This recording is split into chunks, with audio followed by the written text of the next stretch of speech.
Well, is there, you all went off to lunch somewhere, not where I was, so I don't know where you went. You found the restaurant I couldn't find.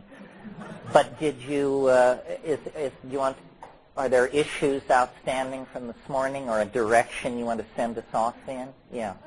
I keep getting the feeling that maybe psychedelics used more for teaching rather than continued use in the sense of what in later they were saying about needing to be mainlining all the time. I can't see that that's what the purpose is, but maybe once you learn the territory, you learn the state, that the onus is on you then to operate from that more and more and more and more rather than to keep taking more psychedelics. Well, I was just talking to this reporter from the San Francisco Bee, or from the Sacramento Bee, about this very thing. I think if you're stupid, there's just no hope.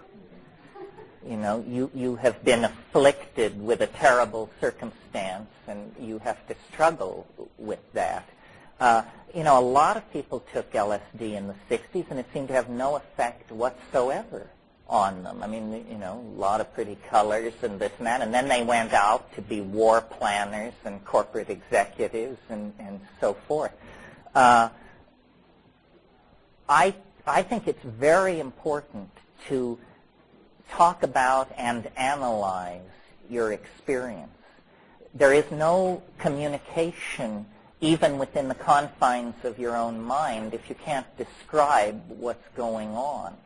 And so, you know, the idea here is not that you should take psilocybin day in and day out or week in and week out, but that when you do it, you should do it with dedication and attention and pre-planning, and while it's happening, you must pay attention, and after it's over, you must analyze it.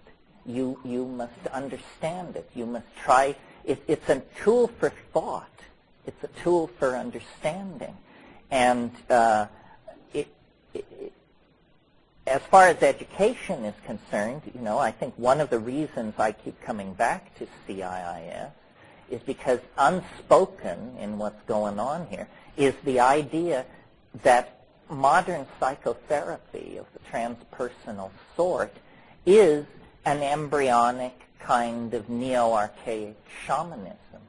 And there is something to be said for judicious use of the concept of the guide. I think that the guide should, first of all, be very psychedelically experienced. A therapist who has never taken these substances can't guide you because they've never been there.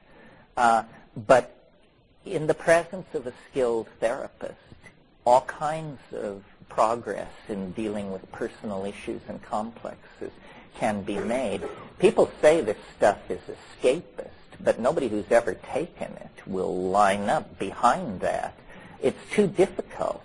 I mean, I've had people say to me, I've heard people refer to psilocybin as silly-cybin, and said, I've never had a bad trip on psilocybin. And I think to myself, gee, I wish I were you, because I don't think the goal with this stuff is to get through it without ever having a bad moment, sort of unscathed with the parental seal of approval stamped across your chest.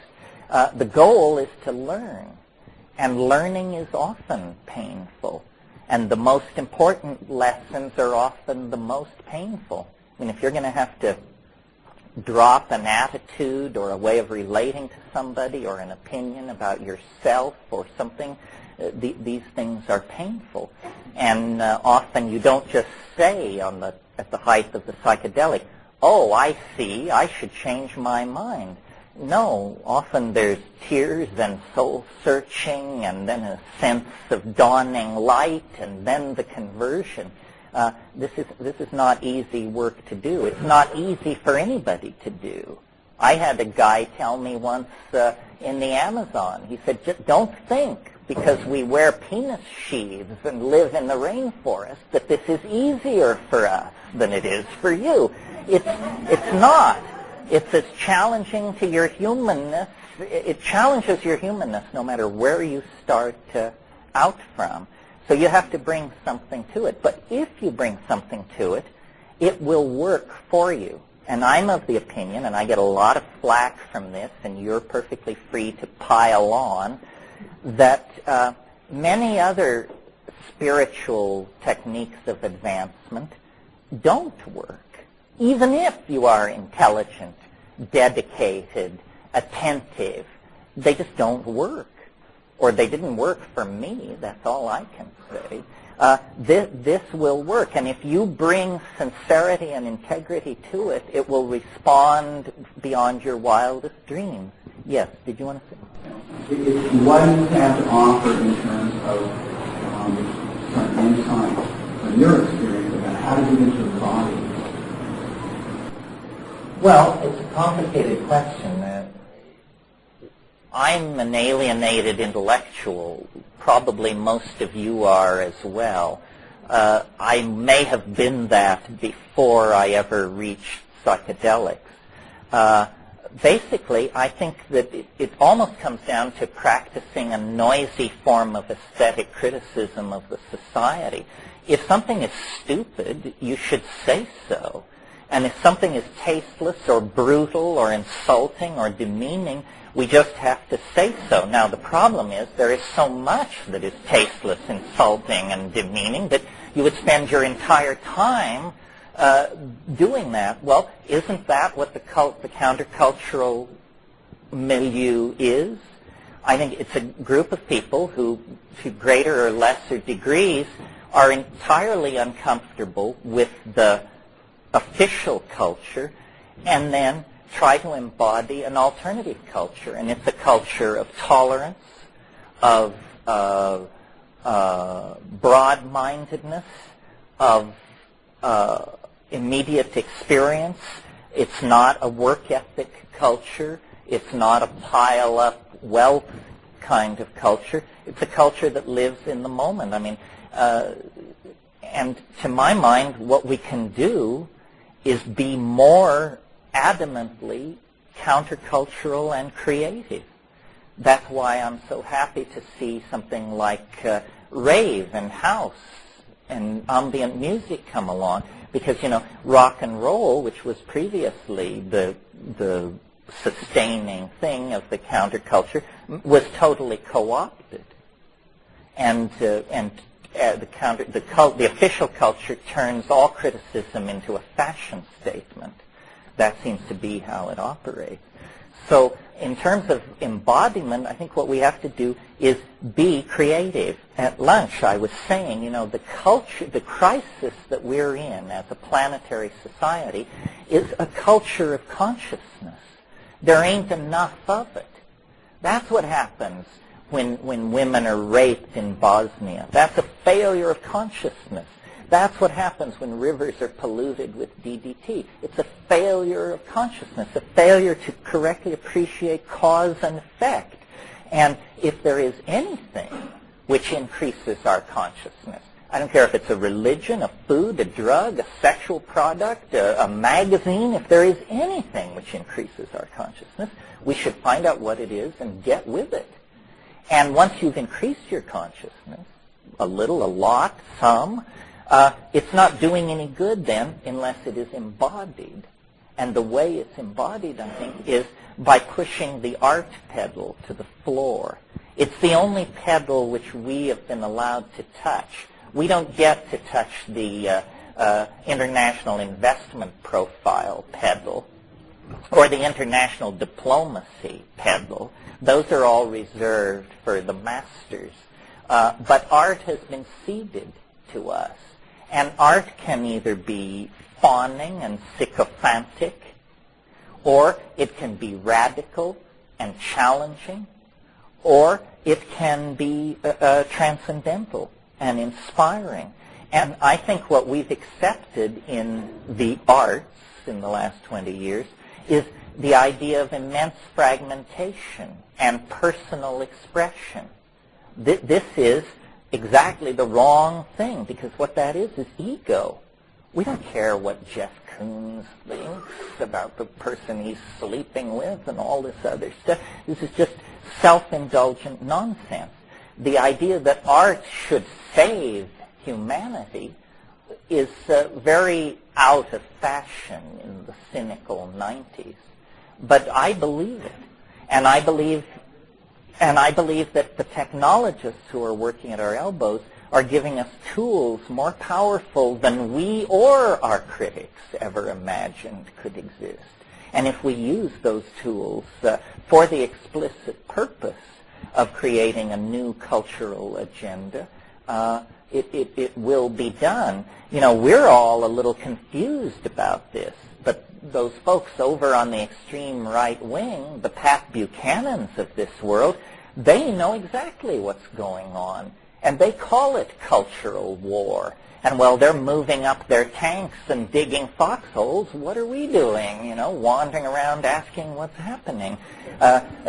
Cultural war is very real, and the people who are, you know, I realized sometime in the last 48 hours that when fascism comes to America, it will be called traditionalism. That seems to be how it's going to present itself. So I think art is our great ace in this game. Right now, the most, yeah. Well, one more thing. I was going to say, right now, the most exciting cultural frontier, to my mind, on this planet, is the Internet and the World Wide Web. And that is a beast which escaped from the control of the dominator institutions. It was built to wage thermonuclear war and to be indestructible. Well, when thermonuclear war ceased to be a hot option, the indestructibility of it remained. And now it can't be turned off, it can't be controlled, it can't be regulated, and look who's on there. I mean, guys with long hair and girls with short hair, and this drives the masters crazy. So I look at the Internet as a vast canvas, and to which we are each invited to make our own contribution. And if we cede 3D to the orthodox culture, then we should make cyberspace our own. One of the things that I didn't stress enough this morning was the visual acuity empowered by psilocybin leads to hunting success, but the higher doses of psilocybin propel you past observation of animal habits and environments and into the imagination. And I think, you know, that the cultural compass of this species points toward the imagination. That's where we're going to live in the future. That's what we were born for. That's where we are at our best. In 3D, well, as James Joyce says in Finnegan's Wake, here in Moycane we flop on the seamy side, Moycane being the red light district of Dublin. But up Nient, prospector, you sprout all your worth and you woof your wings. Well, up Nient is spelled these days http://www yak yak yak, right? In other words, the imagination is being turned into a piece of real estate. And the faster we can occupy it and give it the caring, boundaryless, psychedelic communal tone of our community, the closer we are then to having a foothold or a grasp of a real solution. Yeah.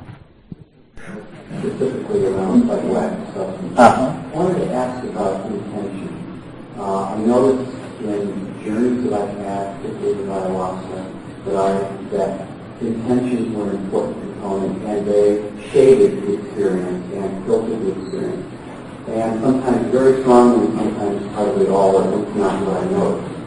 I'm curious any comments you have on the issue of intention, and also the intention as it relates to different substances. You get the same result, and you get the same influence with the various substances with intention. Well, I would sort of agree with you and sort of differ. I remember once I was at some impasse in my personal life, and I decided I should take a psychedelic and pose a question. And they sometimes say you should pose a question. And I had never done that. So the question was, am I doing the right thing about my life? And, well, the answer came back, what kind of a chicken shit question is that to ask a galactarian intelligence? Well, I suppose that was the answer I needed to hear. It put my problems in perspective. I realized, you don't ask Freud to clip your fingernails, for God's sake. So, in that sense, I'm not sure about intention. But the way I understand intention is that you should very conscientiously control set and setting going into it. Don't take these things in crowded, noisy, socially complex environments on an empty stomach with people you don't know. That this is definitely a bad strategy to follow. And it's, dancing your ass off in a noisy environment is a perfect strategy for clearing your system of a drug. I mean, if you take a drug you don't like, what do? You go outside and chop wood for 3 hours, and then you feel much better because you physically worked it off. The way I like to do these things is in silent darkness, on an empty stomach, at strong to stronger doses, not recklessly high doses, but what I call effective doses, alone. And this last thing just seems to throw people, this alone. It tells me what a triple Scorpio I must be, that so many people are absolutely horrified of the idea of taking a psychedelic alone, when I wouldn't, you'd have to twist my arm to get me to take it with someone. Because if I take it with someone, it's inevitably going to be about them. And I may not want that much of them in my life, Even if I take it with someone and they never say a word, and we both lie side by side not touching, I don't drift deeply into my trip. I find myself listening. Are they breathing? I can't hear them breathing. But now, so maybe they're dead, but maybe I just can't hear them. So if I disturb them, that's not cool. On the other hand, if they're dying, and as a courtesy, and then my mind just, it just goes into a tizzy. Well, maybe you're not as neurotic as I am. But, yeah. I have a question related to what you're speaking of around methodology of this usage. And I used to adhere to a similar model in terms of high dosage use on my own. And then became involved in the Roquette type group,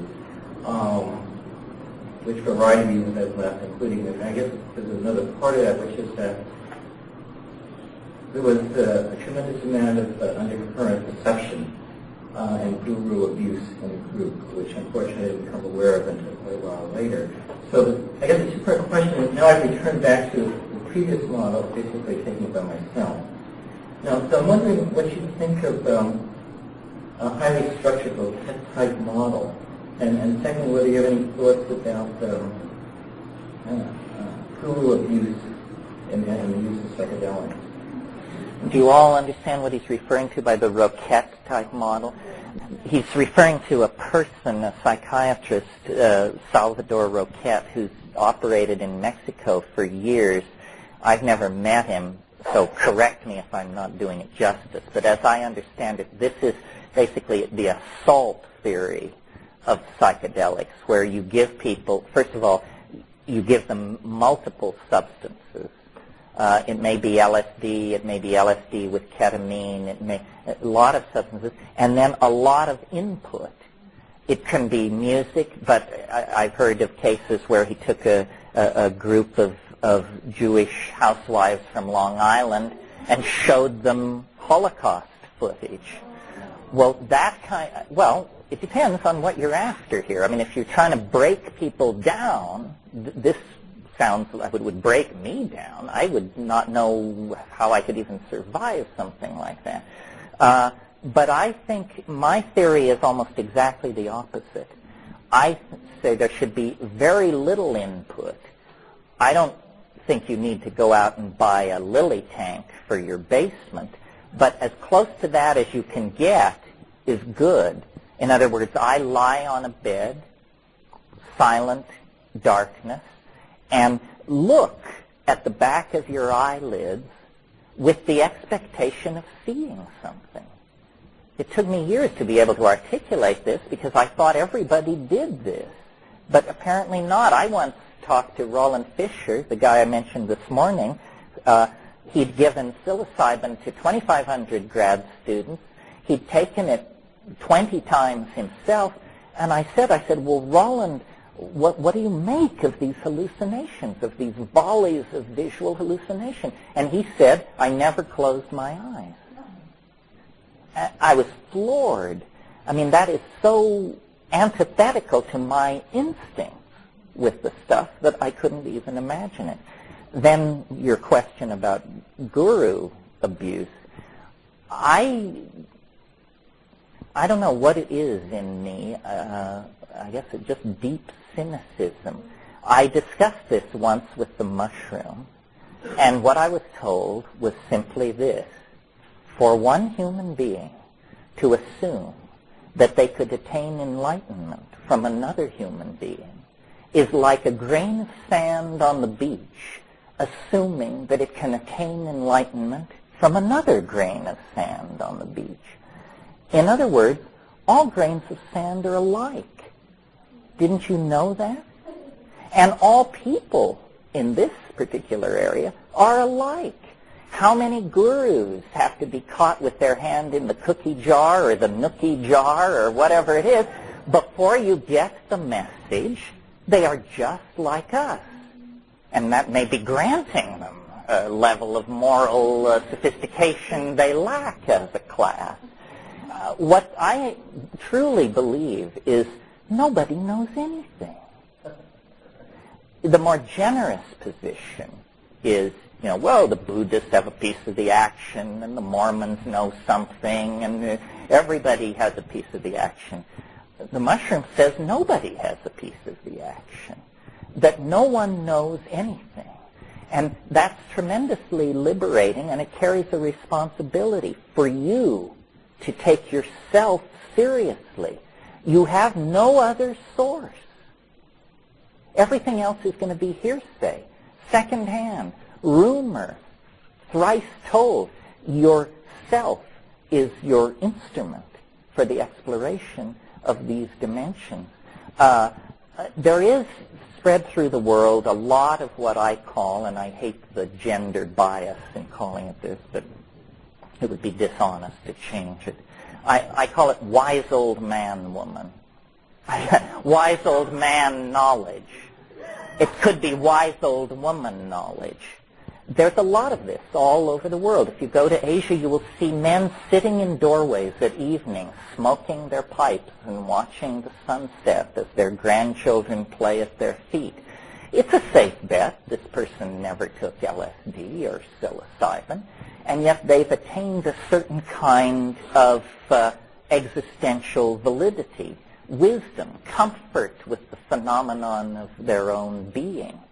And that can be taught and handed down and talked about and inculcated and cultivated. But this psychedelic thing is something very different. I don't think anyone can lead because I don't think anyone is in a position to lead. If you counter by saying, what am I doing? I'm pointing toward an open door. That's all. The method and the material is what you need to take away from this weekend. The opinions of Terence McKenna are simply that and worth just that much. But if you take the techniques and the materials, you can create your own world of meaning and coherence. Yeah. By strong dose, how many grams per mushroom? 5. If you weigh 145 pounds, 5 dried grams, weigh it. This is the other thing. People don't weigh their doses. They eyeball it. Well, the ego, in a frantic effort to save itself, has an amazing ability to overestimate the weight of mushrooms. When you actually show somebody 5 dried grams lying on a plate, they usually pale visibly at the very thought that that's what you're talking about. Yeah. What is that? 5 dried grams, 2 half down doesn't matter? Half them doesn't matter. I just wanted to add that there are species that are quite a bit stronger than others. Yes, good point. When I say 5 dried grams, I mean Stropharia cubensis, Psilocybe cubensis, which is the commercially cultivated one, the large, silvery, stiped, golden capped mushroom. Some of the Pacific Northwestern species are twice as strong or 3 times as strong. But if you were to have just applied this literally across the board, you probably get further faster than if you are careful. What about picking out yields around the area? Well, you know what they say. There are old mycologists and bold mycologists, but there are no old, bold mycologists. If you're going to do that, learn your taxonomy or join the San Francisco Mycological Society or something. Many of these things are hard to confuse with anything else, but Psilocybe semilanceata is in fact easily confused with a species of Galerina that you don't even know there's a problem till 12 hours after you've eaten them, and at that point you're dead on arrival. There's nothing science can do for you. Your liver has just turned to mush. So what I believe people should do is cultivate mushrooms. I mean, you want to take the alchemical path. The cultivation of mushrooms is an incredible spiritual and physical discipline. It will teach you all those good Lutheran values, cleanliness, punctuality, attention to detail, how to keep a clean workspace, for God's sake. And then you are absolutely confident, and you have also obtained karma-free mushrooms outside of the cycle of inevitable criminal syndicalism and the karma that carries with it. And I've participated in it plenty myself, so I'm not knocking it. But it would be nice if people would produce their own mushrooms, because inevitably you produce more than you can use, and then, you know, can help people out down in 5B or something. Yeah. And how much do you take of wet? How long does it take to grow mushrooms? Oh, start to finish, 6 to 7 weeks. It's not like growing any plant you've ever grown. Mushrooms are not a plant. It requires, you know, the sophistication normally reserved for an 8th grade science project. You have to be able to cook petri dishes and this sort of thing. And then? How many do you take fresh? Fresh. If you will dehydrate the mushrooms, you'll discover they're 90% water. So 5 dried grams becomes 50 wet grams. And again, this is a plateful. So figure 10 times more than if it's dried, or if you're a little conservative, 8 times more than if it's dried. Yeah. Is there any book that you can recommend in that whole procedure? Current book or your book? Well, 2 books I would recommend. The book I wrote with my brother called Psilocybin Magic Mushroom Grower's Guide is still in print from Quick Press. And they have an 800 number here in the city. Quick Trade. I'm sorry, not Quick Press, Quick Trade. And then Paul Stamets' book, The Mushroom Cultivator's Encyclopedia, is a very good book. If you are serious about this, try and find someone who's done it and get them to teach you, because it's very easy to do, but doing it without being shown by someone is a little like trying to assemble a complex toy on Christmas Eve. You know, slap F into slot pee, that kind of thing. It's much easier to just be taught by someone. Yeah. I had a dream that I slept in the early part of the evening to wake up at midnight to then do mushrooms at 1. It was like I had a dream about that. I'm wondering about doing it in the middle of the night versus during the day. I always do it at night. Yeah, that's the best one. And the reason is a practical one, and that is, and this gets us into another realm, but I'm a hallucination chauvinist. I really like hallucinations. To me, the hallucination is the proof that I am connected to the other. And so if I take a low dose and don't hallucinate, even though I may have insights and write cover pages with ideas and so forth, I consider the trip to be somewhat of a failure. Hallucination is what's important. Now, what was the other part of your question? Nighttime or daytime. The hallucinations are reluctant to form in light, I've found. That's not true of everything. For instance, DMT, I prefer my ideal site for smoking DMT would be a grassy, sloping hillside somewhere in Marin County or something. Perfect, in bright sun. But all other hallucinogens seem to prefer darkness and can organize themselves in darkness much better. Sounds that happen in daytime, where everybody sleeps. Quiet. It's quieter, although, boy, there are some weird sounds in the middle of the night. It sounds like the entire house has been surrounded by a motorized platoon or something. I mean, yeah.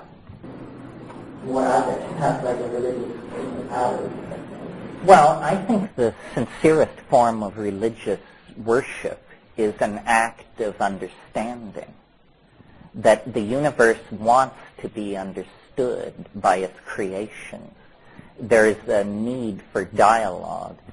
So when you take psychedelics, the way I think of it is once you get past the personal stuff, then the model for the psychedelic voyager that I use is the fisherman for ideas. Ideas are the proof of the pudding. And so you put your little boat out on the sea of mind and let down your nets.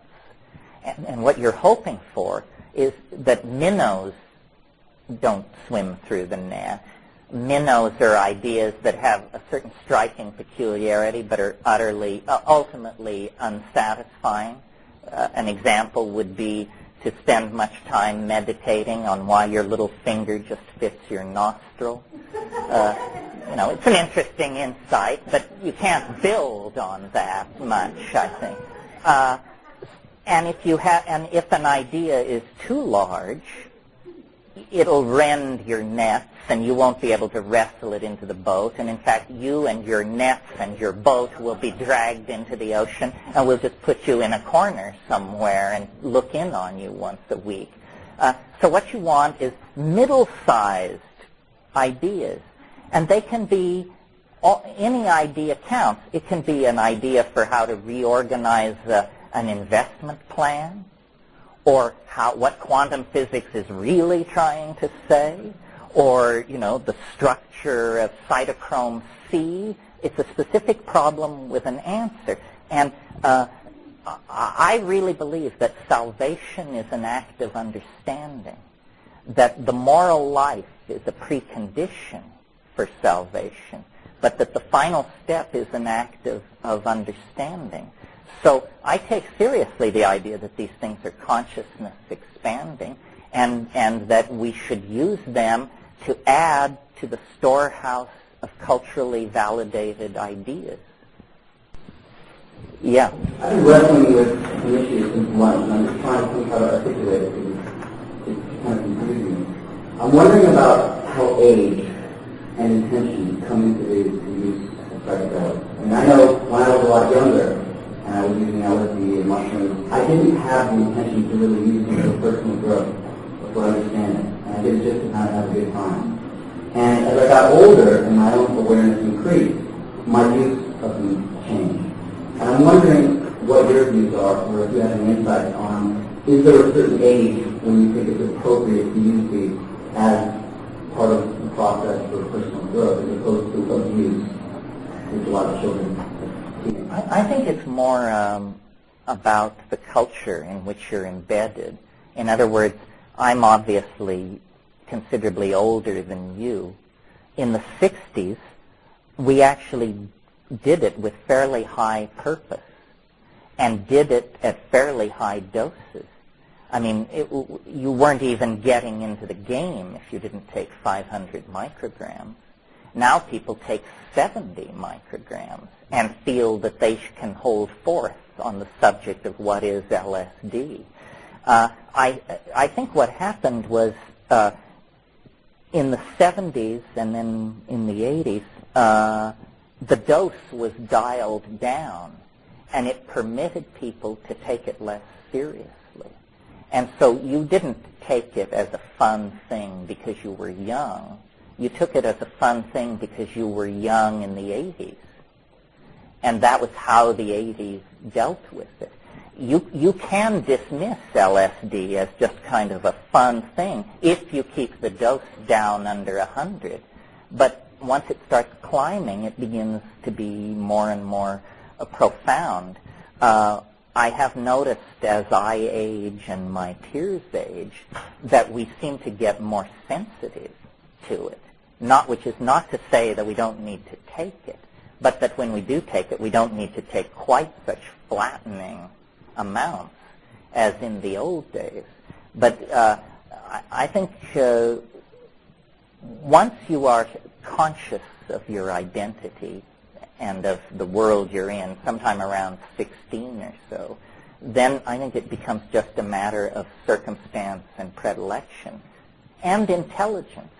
I don't think, psychedelics work with intelligence, but they can't increase it beyond a certain point. And some people are just, I almost said shallow, and then I decided simple, and then some people just are beyond the reach of these things somehow. It just doesn't address their agenda.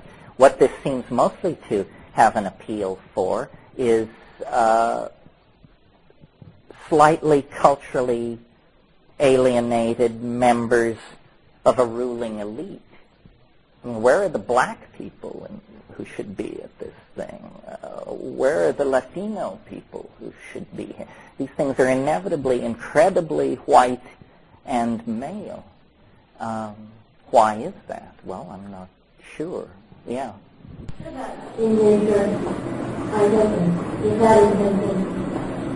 That's a good one. What I would say is just make sure you are really in nature.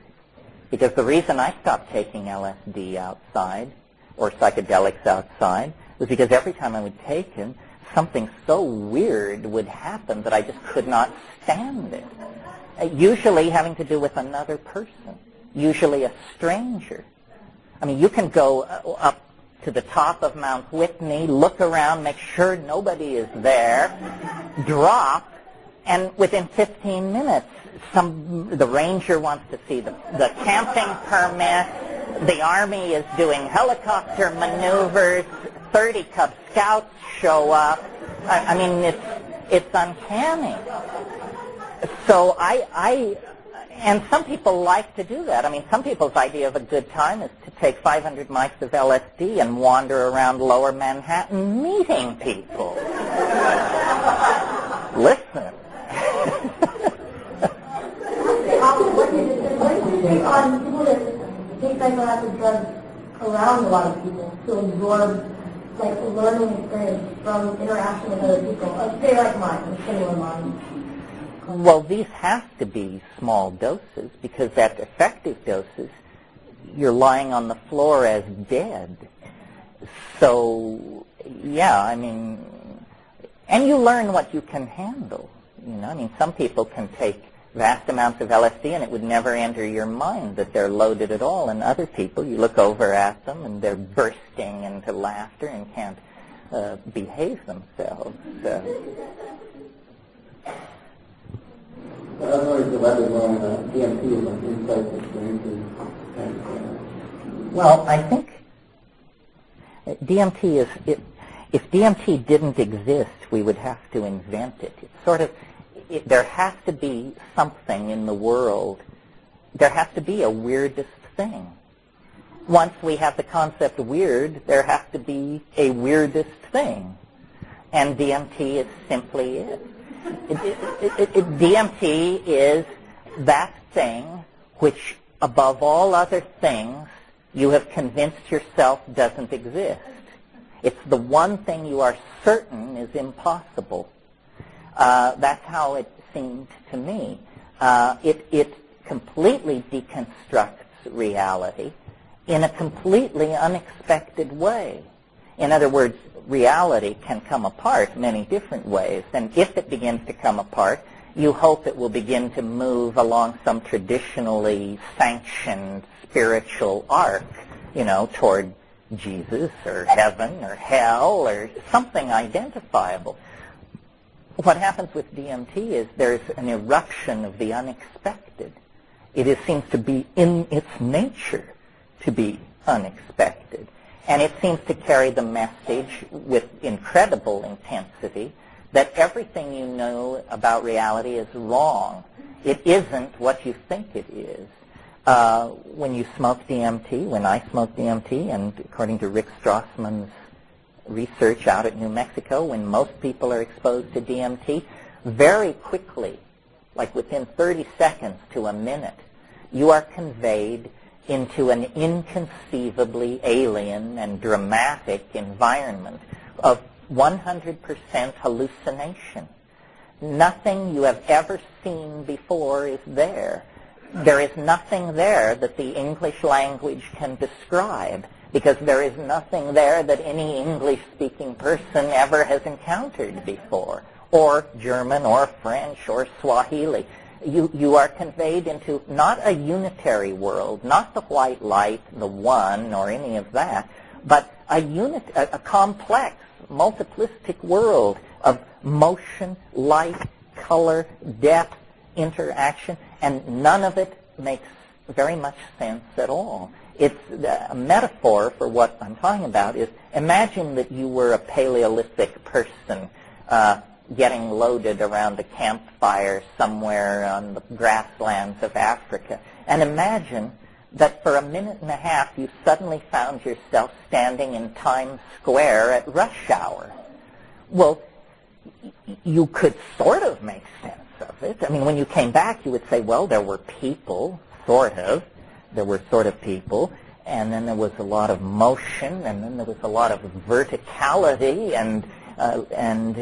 but basically you're just thrashing and clawing the air in front of your companions. They are not getting a picture of Times Square at rush hour from this description. DMT is like that. It seems to punch through to an impossible world, a parallel dimension. And it's not as if it would be shocking enough if it were purely incomprehensible. The problem is it's not quite purely incomprehensible. There's a 2% residuum that you seem to be able to relate to. These self-dribbling basketball-like entities that I call tykes that come bounding up and leap into your body and crawl all over you and jump in and out of your chest cavity. They are singing in some kind of a language that you don't hear but see. And so they're singing objects into existence. Some kind of musical grammar is condensing small pieces of furniture around you. And you have to remember, 30 seconds before you were in some shabby apartment, you and your strange friends, fiddling with some drug, and now that's all gone, and you're not sleepy, you're not dazed, you're absolutely who you were. That's the strange thing. DMT doesn't affect the part that we call ourself. Say, I am who I was, I'm exactly who I was, but what the hell has happened to reality? And it's been entirely replaced by something that I never saw in any science fiction film, never heard about in any fairy tale, never dreamed of, never hinted of, and now I'm fully there. And these little entities are dancing around attention, and then they want you to do something. They want you to sing objects into existence with your voice. And they're doing it. They're showing you how it's done. They somehow, grammar is seen in that world. It's as though a switch has been thrown in your neurophysiological machinery, and language, which you used to hear, you now see. And these things are putting a lot of pressure on you, saying, do it, don't question, don't think, don't reflect, just do it. And I sort of feel something cross between heartburn and satori begin to move its way up my chest, and when it reaches my mouth flies open, and this glossolalia-like linguistic stuff begins to happen, which is like language, like liquid, like silk.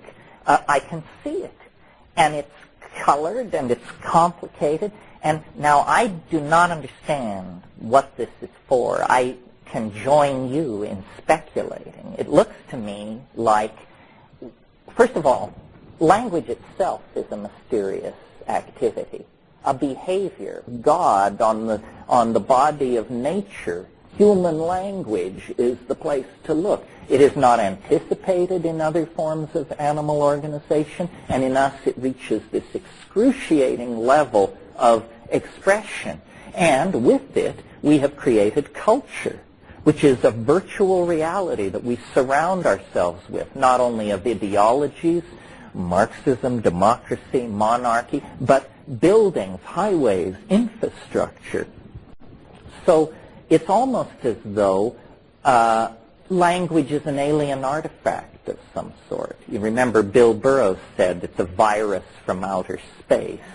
Well, this is sort of like that idea. But language is obviously not something that is a finished enterprise.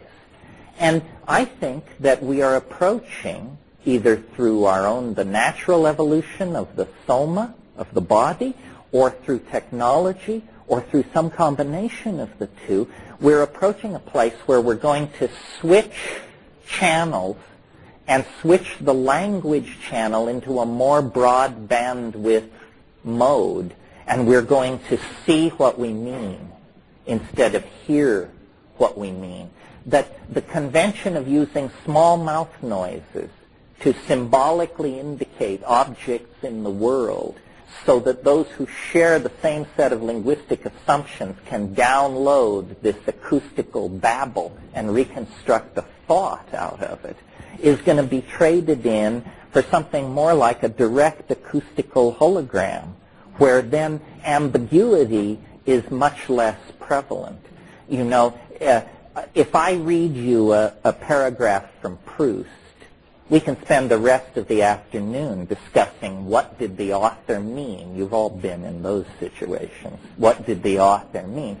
But if I show you a sculpture by Brancusi, we just walk around and look at it. It self-evidently is what it is. It does not have the ambiguity that adheres to written and spoken language. And I think this ambiguity has allowed misunderstanding, and misunderstanding has allowed pain and agony. So it may be that we're on the brink of a higher form of language, the descent of the logos.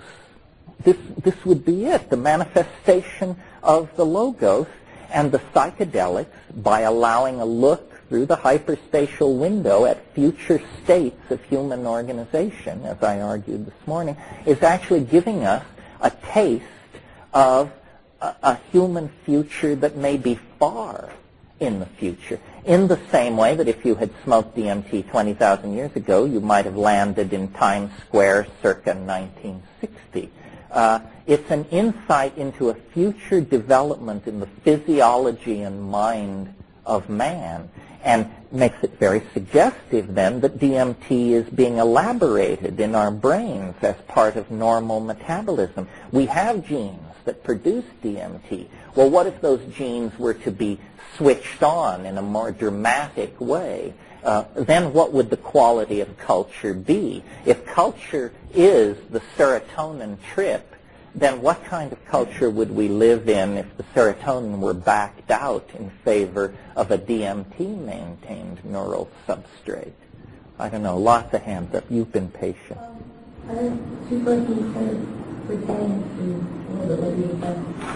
You said that when you take the correct amount of psilocybin, it speaks to you in English, and I know this can do silly, but what about people who speak other languages? Are you saying that it speaks back to you so that you may understand? It speaks to you in your own language.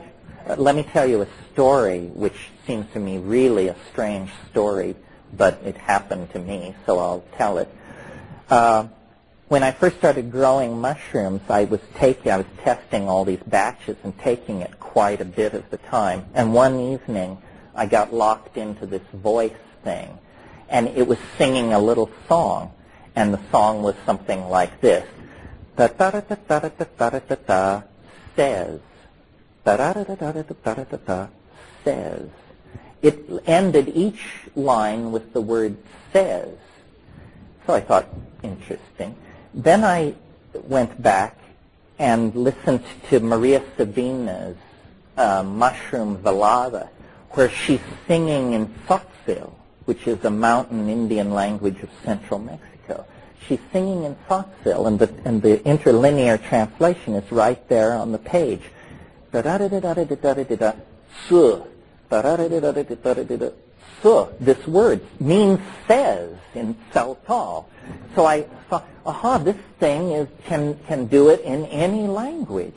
It is apparently omnilingual, yes. And the second part would be, well, there's a lot of anecdotal talk about this, but I don't think there's ever been a statistically coherent study.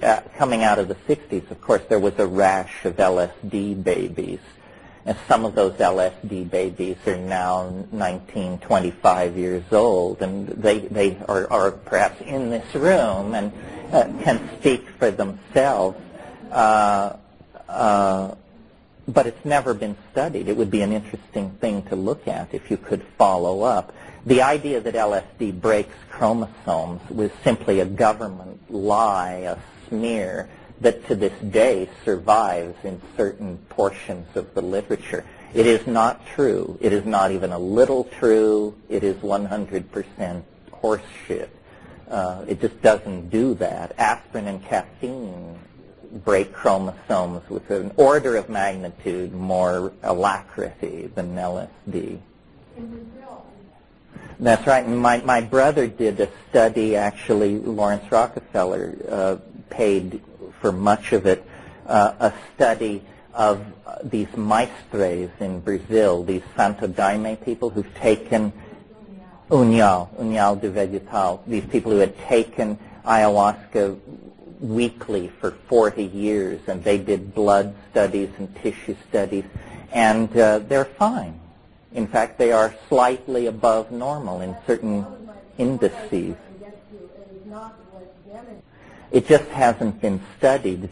Many of these LSD babies were also born into very loving, communal, neo-archaic kind of settings, and they had lots of unconventional nurturing and raising too. So it's very hard to separate all these, to tease these factors apart. Yeah. Well, you know, Merciliade, in his great book on shamanism, he subtitled it The Archaic Techniques of Ecstasy. What a shaman is in command of are techniques, and they're not based on his personality. That's where it's different from the guru.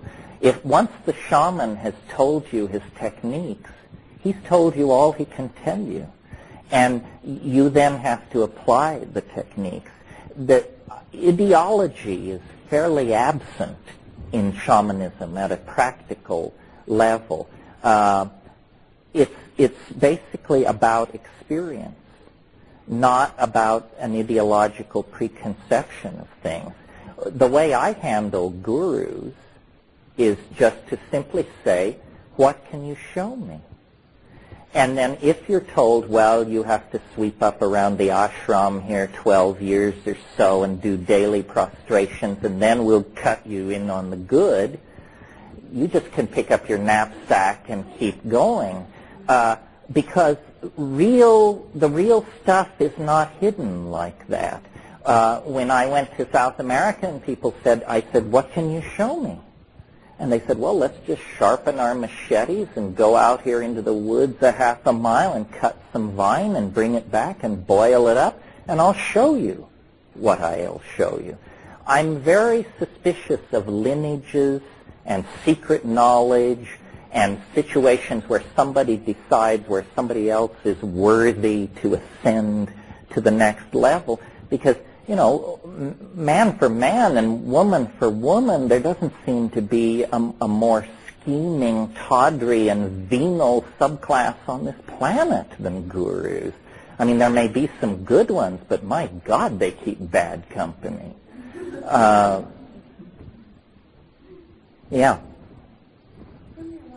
Sort of read, I was picking up about, I heard what I am saying in my mind, synesthesia, sort of characteristics when you were describing the DMT, the hearing of colors or speaking words that became colors. It is a thing. So can that, and you might want to go into that for other people, but I'm really into this whole thing now and what's kind of can that happen and occur with the mushrooms, say, or another hallucinogen than the DMT?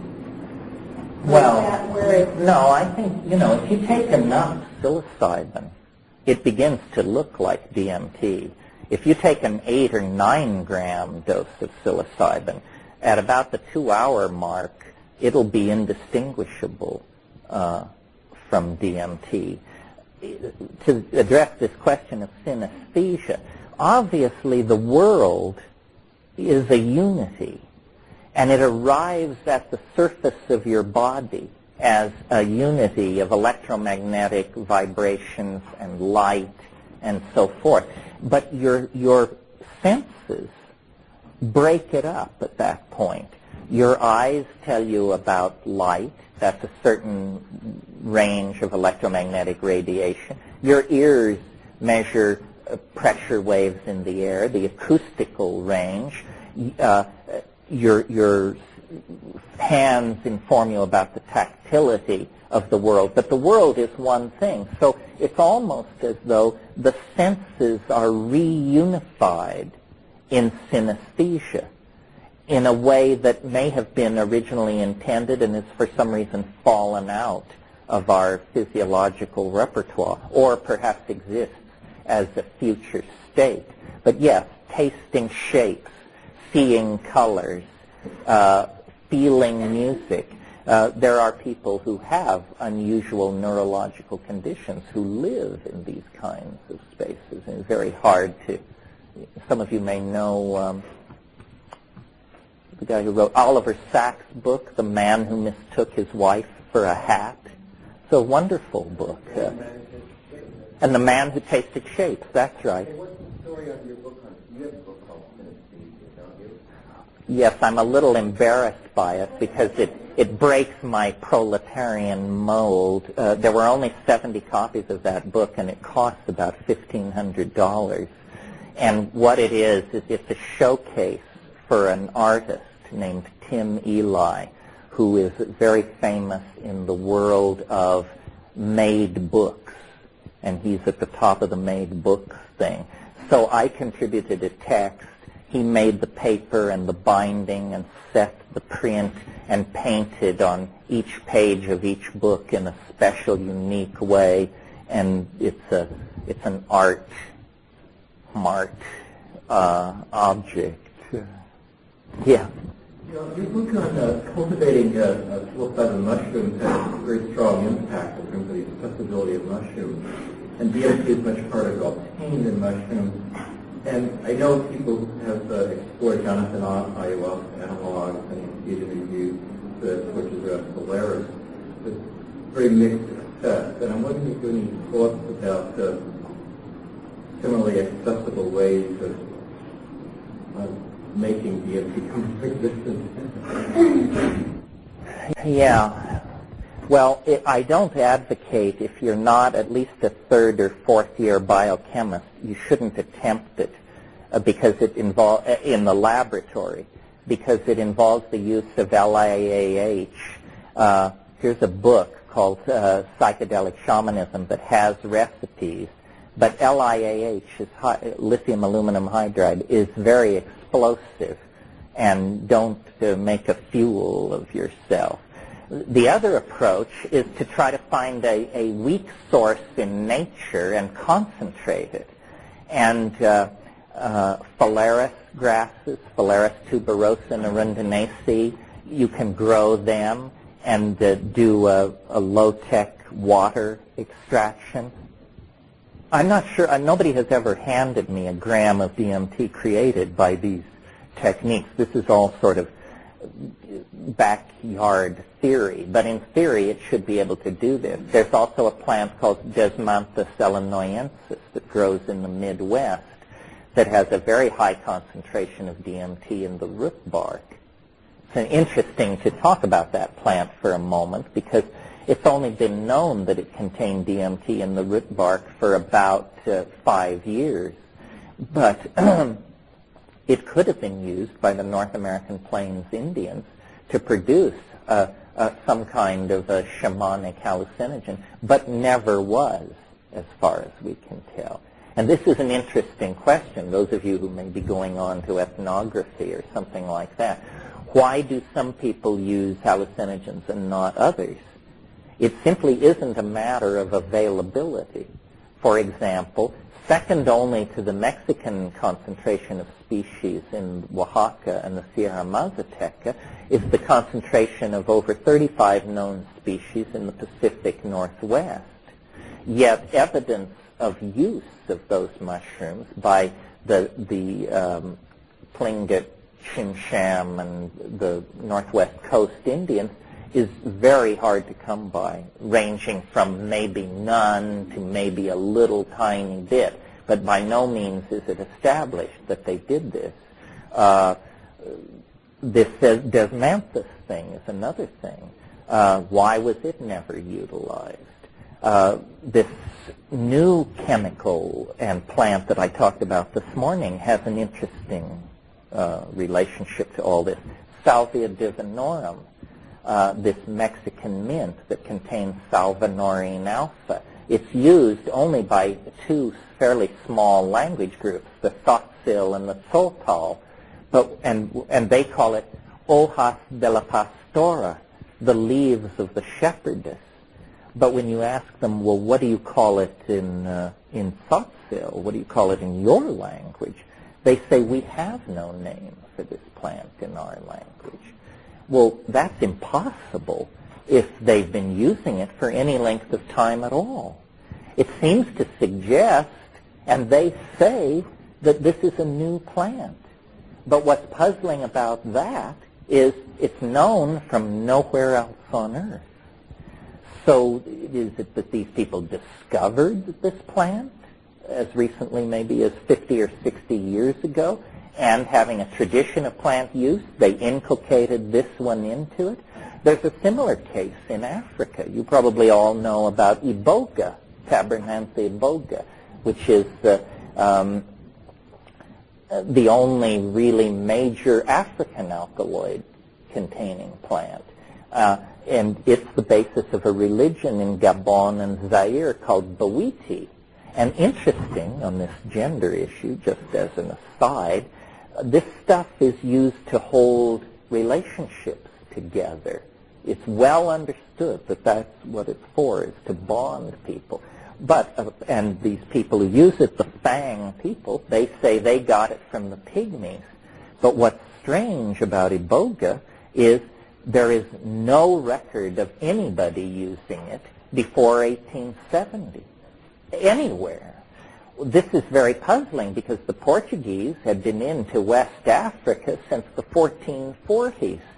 and trading and buying slaves and bringing back artifacts and this sort of thing. No record of iboga use before 1860. So we can't assume always that these things are ancient. There's a lot of controversy about peyote.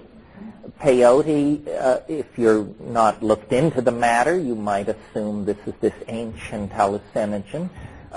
But in fact, most of the evidence argues that until the 1880s, Sephora secundifolia beans were the preferred shamanic intoxicant of the Rio Grande drainage. Well, now, today, Sephora secundifolia is considered a poison. It has cytosine in it. It's a terrible thing to take. This is another thing. I mean, as long as I'm just riffing on these things, you have to realize that intoxication is a culturally defined situation. For example, in Madagascar, the Malagasy Republic, the large island off Eastern Africa, there are no major psychedelics, but there are what are called ordeal poisons. Well, these are plants where you take it, you think you're going to die, you beg to die, and then you get better and are fine. Well, people come out of that reborn, rededicated to their families and their professions and their position in society. Why? Not because it was psychedelic, but because a near-death experience is intrinsically an experience which causes you to re-examine and re-evaluate your relationships to the world and other people. Yeah. But I heard a couple of years ago that a popular underground designer drug in Japan company invoked a certain kind of near-death experience with something that I think was described as being a kind of neurological state that their bodies undergo when something very catastrophic, and basically it would give you a certain kind of experience of a violent kind of demise. And that had some kind of popular view. If it's not true, it probably will be in time. Some people have nominated DMT for that role. My friend Rupert Sheldrake, he calls it a thanatoptogen. He says, when you really die, when you are beyond any returning, DMT floods the dying brain. And the only way you can have that experience without dying is to artificially induce it. This may be so. I mean, one of the most challenging things about DMT, and we might as well, it's the afternoon of the first day, so we might as well dig into it. What about these entities that I talked about? What about the types, the self-transforming machine elves, the jeweled geometric basketballs?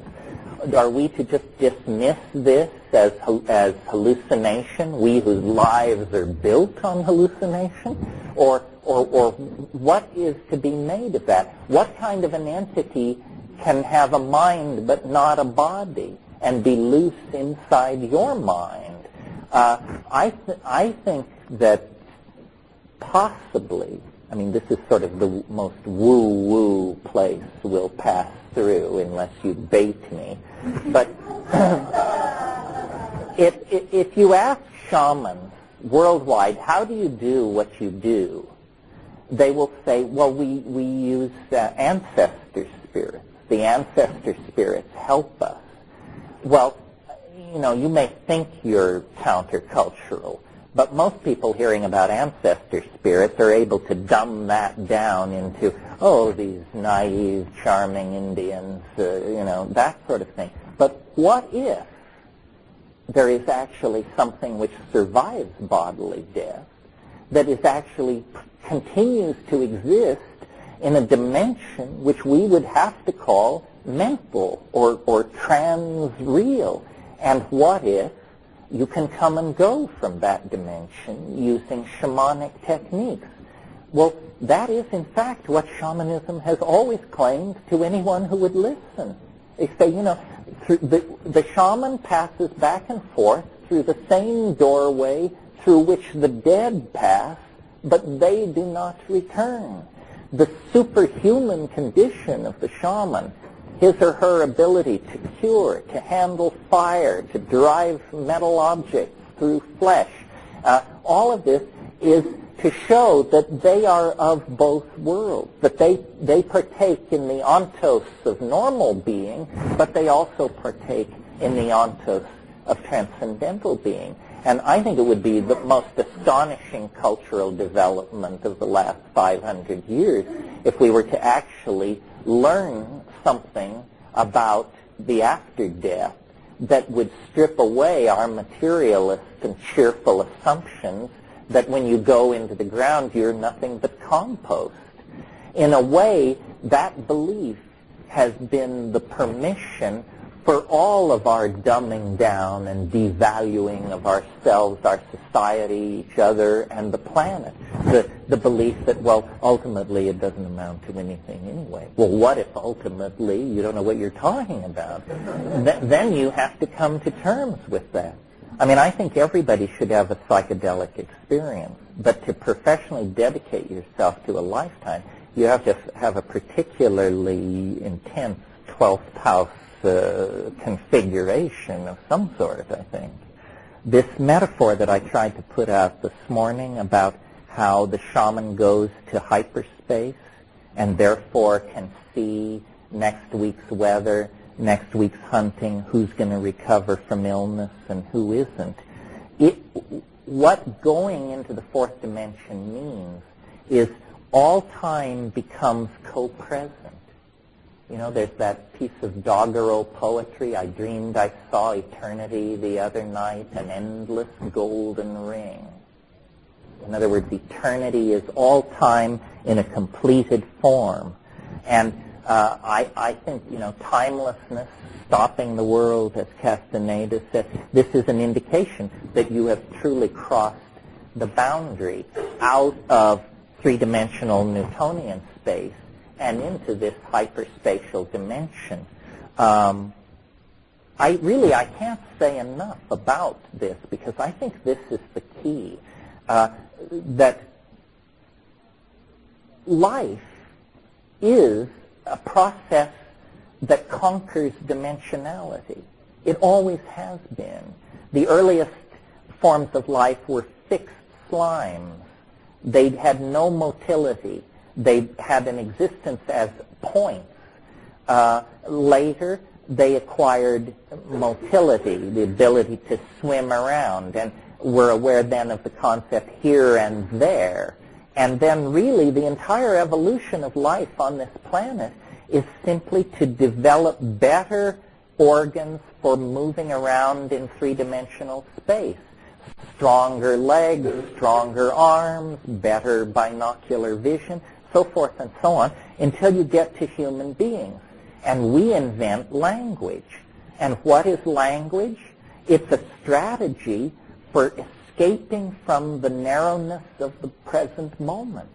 Because if you have language, you can say, I remember the time when so-and-so, or you can say, why don't we plan on doing so-and-so? In other words, and when you get written language, then you get history, then there is, in a way, the past never goes away. The past changes into history, and in that form, or the present changes into history, and in that form it stays with us. And now, culture, electronic culture, we dream of an information lossless society where no information is lost. And then that means, in a sense, where no time passes away. We'll have Marilyn with us and JFK, everybody, a kind of eternity. So language is then seen as a strategy for the further overcoming of dimensional limitation. And now, with the internet about to go visual and all that, it seems like we're again about to take another step deeper into the conquest of dimensionality. But there's nothing new in all this. This is the business that biology has been about since day one. And then the glossolalia. Description of this experience of diminishing, were you saying literally actually sound that you made? There's a feeling, it's, not to be crude, but it's somewhat like a belch or something. It's like a bubble of something moving up. And then when it gets to when it actually gets, I always, my technique or my intellectual style, though it may not seem like it, is to always seek for a rational explanation first. And then from there, more and more exotic explanations. So I was really floored by this tyke thing, because that seemed to me unambiguously not something which was supposed to happen in the universe as I was told it, that there were supposed to be small, non-human intelligences leaping in and out of my chest. And one idea that's occurred to me, and since some of you are interested in psychology, it's maybe worth talking about, plus we get to inject a buzzword here, which is, as you know, it is now understood that we are really not one person. We have many personalities. Multiple personality disorder is simply when you manifest this on a level that irritates other people. Multiple personality order is when you have them all lined up in a row and the right ones always talk to the same people, and so the illusion is maintained.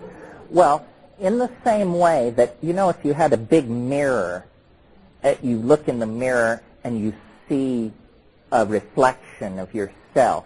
But now if you lift the mirror up and bring it down on the ground and shatter it, what you see now is not a shattered reflection of yourself, but hundreds of little reflections of yourself, each one whole.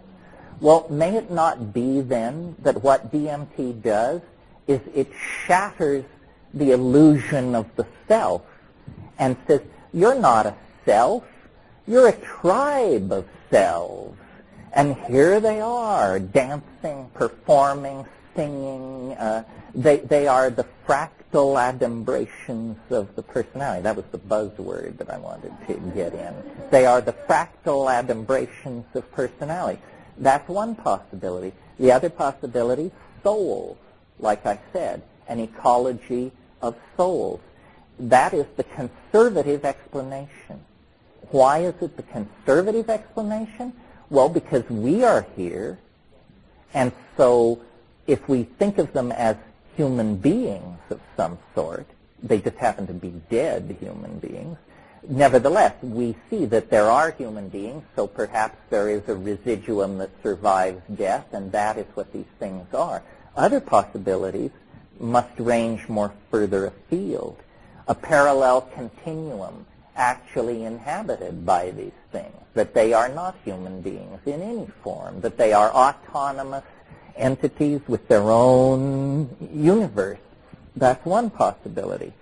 Another possibility is that these are the long-sought extraterrestrials, that they don't come in beryllium ships the size of Manhattan to take control of our gross industrial output, that that's a crazy way of thinking about extraterrestrials, that they come through a technology of mind, that they come by collapsing space across megaparsecs and appearing in the mind as a hallucinogenic experience. But then, of course, the question is, why? And why this sense of familiarity? And why this deep affection and concern for suffering humanity? I don't have answers, but I know that these questions need to be answered. The domain is real. Yeah, we'll do a question and then it's break time. I just wonder if there's really that much of a difference. I mean, you're presenting these alternatives, maybe for clarity, as completely separate. But the idea of autonomous entities living in some hyperdimensional space versus the idea of our separate personalities versus the idea of other beings that maybe have a more traditional existence that is very far away, are they really all that separate? It seems to me that if the mind actually makes its home, at least in large part in hyperspace, in the everyday world of the mind, and if that's where our thoughts live, then if we take these drugs, they transport us to a place where we see that through another filter. In this hyperspace, that's where the other minds live, presumably, there may not be that much of a difference between those three alternatives you actually propose. It may be the ego, which we talked about earlier, that is causing the confusion here. We think of ourselves wrapped in this skin, living at this point, and then all this stuff is very confusing. But if we expand our definition of mind to be what you earlier said it to be, then perhaps these entities, I mean, they're fascinating, but they're not so mysterious. They're outside the domain of where they should be. Well, yeah, I mean, you're right, although, well, let's take two of the possibilities. If it's an ecology of souls we're dealing with, then they should have complete knowledge of the history of the planet and everything that's ever gone on and so forth, but they won't have a complete encyclopedia of galactic history or something like that. I think that, well, frankly, I don't know what I think. It depends on how recently I've smoked DMT. The overwhelming impression is of cognitive dissonance occasioned by the simultaneous perception of alienness and familiarity. These are the most alien things you've ever seen, and you know you've been here before, and you know it's very important, and you know it's basic to who you are. But if it's the self, then what have we done to the definition of the self? The self is supposed to mean that which is most familiar to me. If the concept self can also include the notion that which is least familiar to me, then it's almost too broad a concept to use. I think what we need is scientists, meaning you don't have to wear a white coat, but you do have to have the scientific attitude, rolling up their sleeves and going in there with the same attitude that Wallace went to the Amazon and that Darwin went to the Galapagos. And let's figure out, let's map the flora and fauna. Let's get a taxonomy of these types. Let's try and figure out where they're coming from and what their purpose is. Shamanism, I believe, is the study of this dimension. And it's not reached any conclusions. At this point, it is a phenomenology, not a science. And so the Amazon shaman, he has a language of control and description which is satisfying in his context and to his people, but it may not be satisfying in your context and to your people, even if you assimilate it perfectly. No, it's like physicists talk about charm and strangeness of quarks, but this has nothing to do with strangeness or charm in ordinary speech. These are very, very complicated concepts where the technical gloss has been to call it strangeness. And when a shaman tells you he deals with ancestor spirits, you, for whom Casper the Friendly Ghost is the image of an ancestor spirit, definitely get a cockamamie notion then when you try and map Casper the Friendly Ghost onto the Amazon shaman's notion of an ancestor spirit. These concepts require a lifetime of manipulation and familiarity before you understand where the boundaries will lie. Well, why don't we take a 5-minute, 10-minute break here, and then we'll come back.